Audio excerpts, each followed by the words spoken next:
It's an ordinary afternoon in Palo Alto. Sheryl Sandberg sits on the porch, clutching a small photo of Dave, her husband, smiling back at her from a happier time. The house is silent except for the occasional light laughter of their children playing inside. But Sheryl feels hollow, caught in a loop of grief. Then a friend leans in, puts his arm around her shoulder, and says something simple but jarring. Option A is not available. So let's just kick the shit out of option B? What does that even mean? What is option B, and how do you fight when life breaks your heart wide open? Let's dive in. Grief doesn't come in neat packages. It shatters your assumptions about life and leaves you staring at the wreckage. Sheryl's story is proof. Loss messes everything up, but it also reveals unexpected resilience. One morning in June 2015, Sheryl's phone rings with news she's not ready to hear.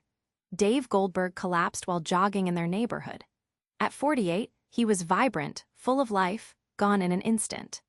The quiet house exploded into chaos as Sheryl scrambled to tell their kids and phone friends. But just weeks later, she attended a baseball game for a kids' activity where she suddenly realized Dave wouldn't be there cheering. That moment, raw and brutal, marks the first deep fracture in her world. Grief isn't a straight road, it's more like a cracked mirror. Imagine holding a beautiful mirror that suddenly shatters. Instead of reflecting one clear image, it distorts, breaks into jagged pieces. Sandberg explains how our minds try to piece together meaning after loss, but sometimes the fractures show new images, twisted, painful, but also revealing hidden perspectives. This mental reframing is your brain's desperate attempt to find something stable in the jagged chaos. Here's the surprising payoff. When you stop trying to glue life back to how it was, you begin to see new paths. Those cracks in your mirror aren't just damage, they're windows. Sheryl shares how embracing her brokenness led her to unexpected strength, compassion, and eventually a new kind of joy. That shattered view forced her to reimagine herself and what life could be beyond the unbearable option A. Life hands you two choices. Option A, your ideal plan, and option B, the messy backup. But what if option A disappears and option B is all you have? Sheryl's story is a masterclass in kicking the hell out of option B.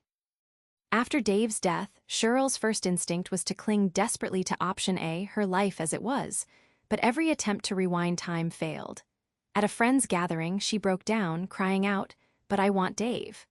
Her friend's blunt reply was a jolt. Option A, the life we want, isn't on the table anymore.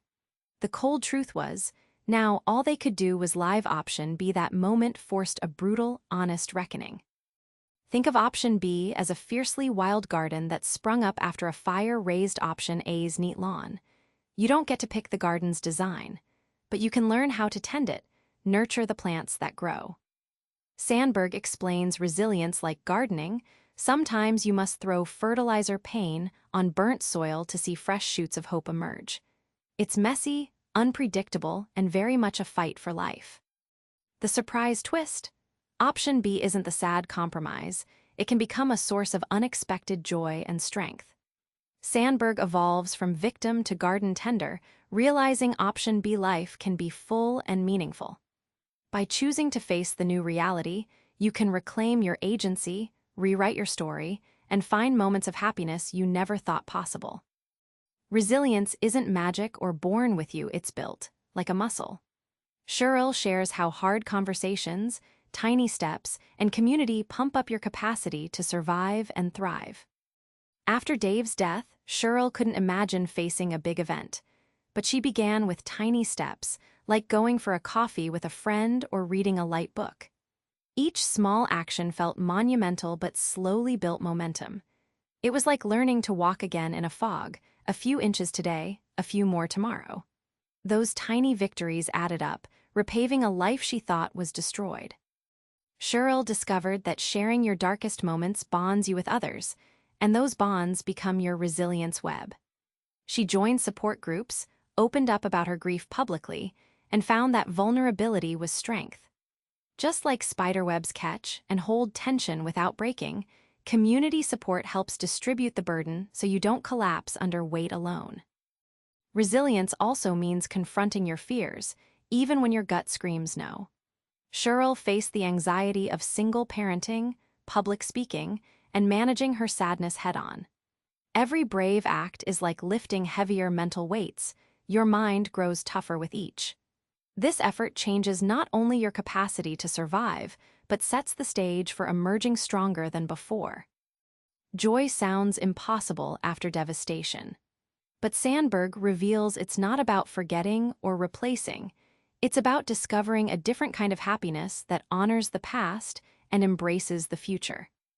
Months after the accident, Sheryl found herself laughing with her children during a silly game. It felt strange, even guilt-ridden. How could she feel happy without Dave? This tension, joy tangled with sadness, is a core theme in OptionB. Sheryl learned joy can exist beside grief, like two different colors bleeding into the same canvas. Accepting this paradox allowed her to breathe life into days that once felt empty. Instead of trying to move on from Dave, Sheryl started moving forward with him, carrying his memory actively.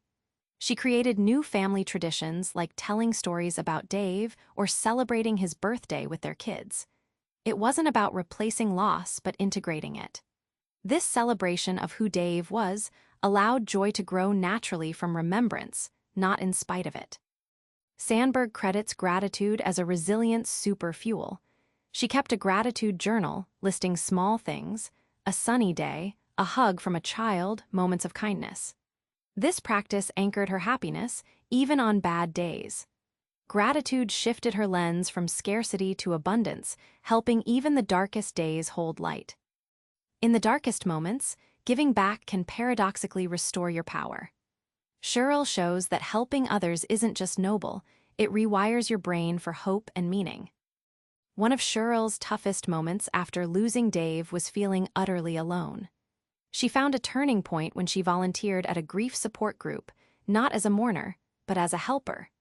Listening to others, offering advice, she realized the act of giving back healed her loneliness and renewed her sense of purpose. Helping others became a lifeline, transforming her pain into connection. Neuroscience backs this up. Acts of kindness flood your brain with serotonin and oxytocin, rewiring it for positive feedback loops. Sandberg uses this analogy. A brain addicted to kindness flips pain signals into pleasure signals, like rewiring a circuit breaker.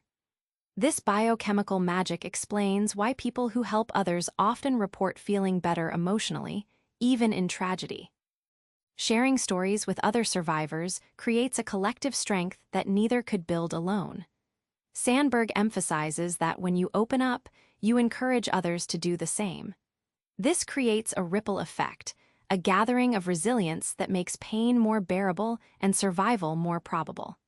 Helping others becomes your bridge back to hope. Remember that porch in Palo Alto, Sheryl holding that photo of Dave, raw with grief. That moment was the epicenter of a seismic life shift, but the story doesn't end in loss. It pivots into resilience, the gritty practice of living through OptionB, not as a fallback but a fierce new way forward. Try this, tomorrow, name one tiny next step in your own tough situation. Tell someone your story. Find one thing to be grateful for, no matter how small. Those cracks, they're your doorway. Subscribe for more book summaries like this one.